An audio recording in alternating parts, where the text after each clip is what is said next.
كده احتماليه وصول المهاجم للكره مش موجوده، فبالتالي المسك ده هيكون غير مؤثر.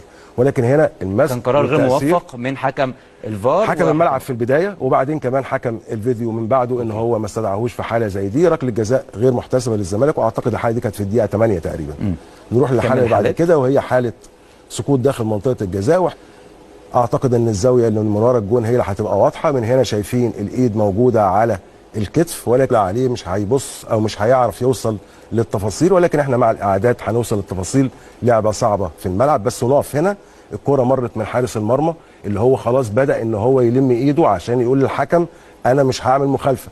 انا خلاص الكره مرت مني، ولكن انا مش هعمل مخالفه، وده اللي هنشوفه في الفريم اللي بعد كده. وبس نقف بقى هنا. حصل الدهس هنا من مين؟ من يوقف النور على ايد عواد. على ايد عواد. حد يقول لي طب هو هيودي رجليه فين؟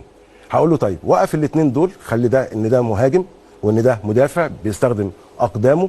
انا المهاجم مريت منه وبعدين دهست على القدم باهمال، هيبقى فيه مخالفه. حارس المرمى داخل منطقه الجزاء من حقه ان هو يتنافس بقدمه او بايده، وده اللي حصل مع حارس مرمى الزمالك. الكره مرت منه وبعدين حصل الدوس ده، وبعدين حصل بعد كده ان الايد او الراس خبطت في رجل اللاعب. ولكن المخالفه الاولانيه اللي حصلت اهي واضحه لنا جدا من هنا ان المخالفه على المهاجم.